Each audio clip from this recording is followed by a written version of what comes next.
तुमच्या मृत्यूच्या वेळी जेव्हा 4 लोक तुम्हाला खांदा द्यायला येतील ना, तेव्हा त्यातले 2 लोक हे चर्चा करत असतील की जेवण चांगलं होतं की नाही. ज्या लोकांसाठी तुम्ही तुमची स्वप्न मारली ते लोक तुमच्याबद्दल 2 मिनिटापेक्षा जास्त विचारही करणार नाहीत. मग अजून किती काळ त्यांच्या भीतीने जगणार आहात. नमस्कार मंडळी, मी नीतू, ओळख स्वतःची मध्ये तुम्हा सर्वांचं स्वागत आहे. मित्रांनो, आपल्याला कॅन्सरची भीती वाटते, आपल्याला अपयशाची भीती वाटते, पण या सर्वांपेक्षा मोठा रोग समाजात पसरला आहे, तो म्हणजे काय म्हणतील लोक.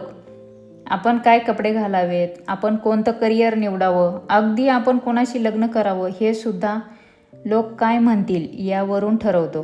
पण विचार करा, या लोकांच्या मनात तुम्ही तुमचं अस्तित्व, स्वतःचं अस्तित्वच हिरावून बसला आहात का?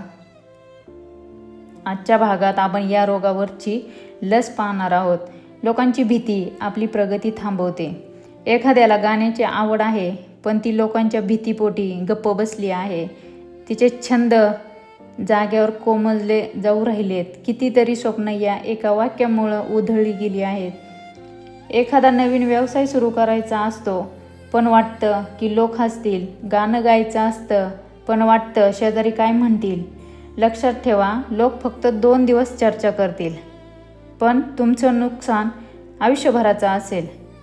तुमचं निर्णय आहेत, पण तुमचं नुकसान आयुष्यभराचं असेल. तुमचे निर्णय तुमचे आहेत, तर मग त्याचं रिमोट कंट्रोल लोकांच्या हातात का देता?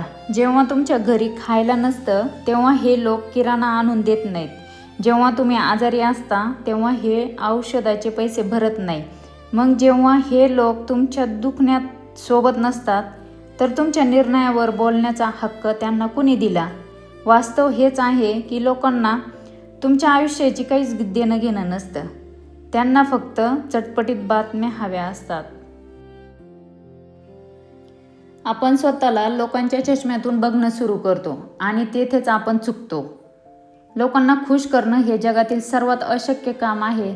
तुम्ही चांगलं वागलात तरी लोक बोलणारच, आणि तुम्ही वाईट वागलात तरी लोक बोलणारच. त्यापेक्षा आपल्या मनाला जे पटतंय ते करणं कधीही चांगलं. तुम्ही देवाला उत्तर द्यायला बांधील आहात, लोकांना नाही.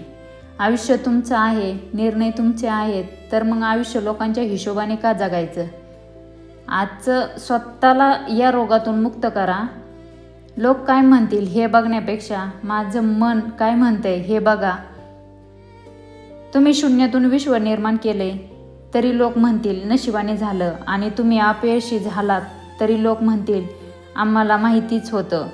लोक कधीच समाधानी होणार नाही, म्हणून त्यांना खुश करणं सोडा आणि स्वतःसाठी जगायला शिका.